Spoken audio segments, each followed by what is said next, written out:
Hi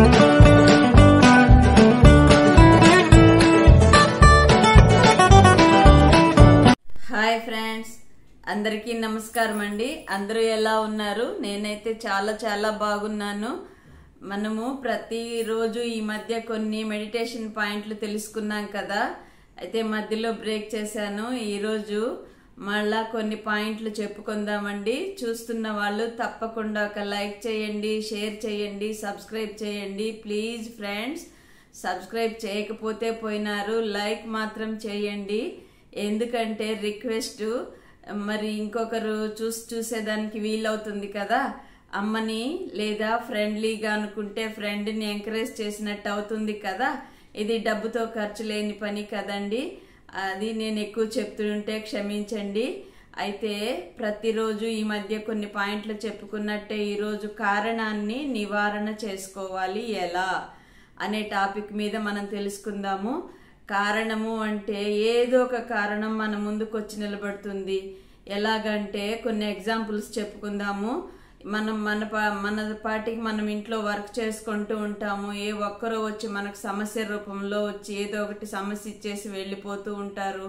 లేదా ధనం రూపంలో సమస్య, ఆరోగ్య రూపంలో సమస్య, బంధుమిత్రుల రూపంలో సమస్య, ప్రకృతి వలన సమస్య. అంటే కారణాలు, ఇవన్నీ కారణాలు. వీటి వల్ల నేను ఇలా ఉన్నాను, నా మనసు పాడైపోయింది, నా మనసు బేజారుగా ఉంది, నా బుద్ధి పనిచేయటం లేదు, నా సంస్కారం ఇంతే, నేను ఇలాగే ఉంటాను, ఇలాంటి మాటలు మనం విసురుతూ ఉంటాం ఎదుటి వాళ్ళ పట్ల. అయితే వీటన్నింటికి కారణము మనలోని బలహీనతేనండి. మనం ఎంతగా సెల్ఫ్ కాన్ఫిడెన్స్ ని పెంచుకుంటూ ఉంటాము, అంతే మనం ఎదుటివారు మనకు కారణాలు, సమస్యలు తెచ్చిపెట్టినా సరే ఆ కారణాలని నివారణ చేసుకునే తెలివి కూడా మనకు ఉండాలండి. అంటే బుద్ధి పనిచేయాలి. మనసుని వ్యర్థం నుండి తప్పించుకునే ప్రయత్నాన్ని మనం చేస్తూ ఉండాలండి. ఎప్పుడు ఏదో ఒక సమస్య, మనం జీవించి ఉన్నంత వరకు, ఈ శరీరంలో మనం ఉన్నంత వరకు, మనము అంటే ప్రాణం ఉన్నంత వరకు ఏదో ఒక కారణం మన ముందుకు వస్తూనే ఉంటుంది. అయితే వాటికి కొంతమంది ఏం చేస్తారంటే అలజడిలోకి వెళ్ళిపోతారు. ఒక్క నిమిషం ఆలోచించి దానికి సొల్యూషన్ వెతుక్కోగలిగితే మనం విజయులు అవుతామండి. అంటే ఆ కారణాన్ని నివారణ చేసుకోగలుగుతాము. ఎక్కువగా బలహీన మనస్కులకే ఈ కారణాలు వచ్చి వాళ్ళ ఎదురుగా పెద్ద భూతద్దంలో చూస్తే దెయ్యం ఎలాగా పెరుగుతూ ఉన్నట్టుంటుందో అలాగా సమస్యల్ని దెయ్యాలు భూతాలుగా ఊహించుకుని భయపడిపోతూ పిరికి వాళ్ళైపోయి అన్నింటి నుండి పారిపోతూ ఉంటారు. అయితే మనం ఆలోచించాలి. భగవంతుడు చెప్తారు కదా, 99 తలుపులు మూసేసుకున్నా కానీ ఒక్క తలుపు తెరిచి ఉంటుంది. ఎప్పుడు మనం భగవంతుడి పైన నమ్మకం పెట్టుకున్నప్పుడు, మన పైన మనకు నమ్మకం కలిగినప్పుడు ఇవన్నింటినీ కూడా మనము పక్కన పెట్టి మన పైన మనం కాన్ఫిడెన్స్ పెట్టుకుని నేను ఏ సమస్యనైనా సరే ఎదుర్కోగలను. సమస్యలు అనేవి వస్తూనే ఉంటాయి, జీవితం ఆఖరి వరకు వస్తూ ఉంటాయి. మన నీడలాగా ఎందుకు వస్తూ ఉంటాయి అనే కారణం కూడా రావచ్చు. ఎదుటి వాళ్ళు సుఖంగా ఉన్నారు, నాకెందుకు ఈ సమస్యలు అని ఆలోచించవచ్చు.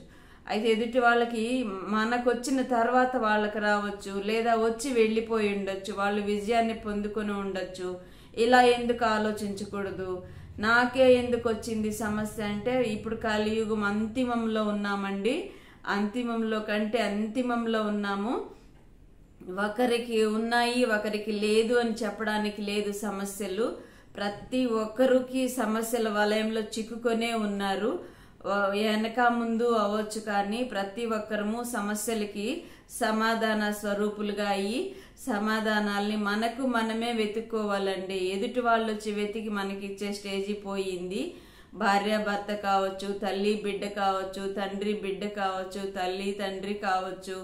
ఇలాగ ప్రతి సంబంధంలో కూడా అక్కకి అన్న కావచ్చు, అన్నకి చెల్లెలు కావచ్చు. ఎవరికి వారే వాళ్ళ సమస్యలతో సతమతమైపోతున్నారు.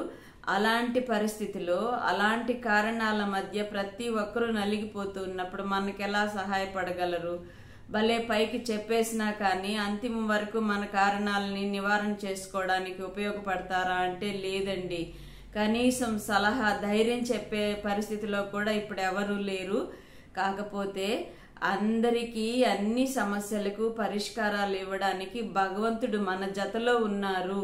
మనం ఆయన చేయి పట్టుకున్నాము అంటే ప్రతి సమస్య, ప్రతి కారణం అనే పర్వతాన్ని మనం ఈజీగా ఎగురుతూ దాటేయచ్చు అని మనం ఎప్పుడైతే విశ్వసిస్తామో, అది నిజాయితీగా ఉంటామో, నమ్మకంతో మనం భగవంతుడి ఆశ్రయాన్ని తీసుకుంటామో, అప్పుడే భగవంతుడు మనల్ని ఆ కారణాల నుండి నివారణోపాయం వైపు తీసుకుని వెళ్ళగలరండి.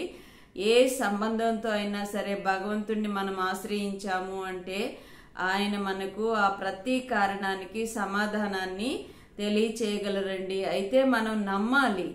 భగవంతుడిని ఏదో ఒక రూపంలో, ఏదో ఒక సందర్భంలో మనం ఆహ్వానించి మన సమస్యలను చెప్పగలిగితే వాటన్నింటి నుండి పరిష్కారం మనకు భగవంతుడు ఆ ఒక్క తలుపుకు ఆధారమూర్తిగా అనుకున్నాం కదా. 99 వైపుల మూత పడిపోయి ఉంటే ఒక్కవైపు తలుపు తెరవబడి ఉంటుంది అని, ఆ తలుపు తెరచేటటువంటి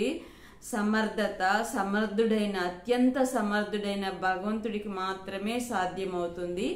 కాబట్టి భగవంతుడిని మనం తోడుగా తీసుకున్నాము అంటే అన్ని కారణాలకు నివారణోపాయం మనం కనుక్కోగలము.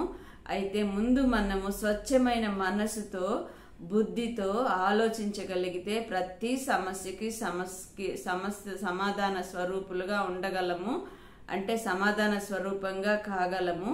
ఏ సమస్య అయినా సరే, ప్రకృతి ఆధారంగా కావచ్చు, శారీరకంగా కావచ్చు, అంటే ఆధ్యాత్మికంగా కావచ్చు. అంటే భక్తి ఎక్కువ చేస్తేనే భగవంతుడు లభిస్తారు అనడం కాదు.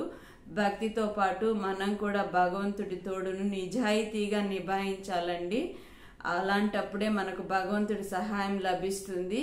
శారీరకంగా, బంధుమిత్రుల రూపంలో, రక్త సంబంధీకుల రూపంలో, ఏ రూపంలోనైనా మనకు ఆ పరిస్థితులు, కారణాల వల్ల నుండి మనల్ని నివారణోపాయం వరకు, ఆఖరి సెకండ్ వరకు భగవంతుడు తన సంబంధాన్ని మనతో నిభాయిస్తారు.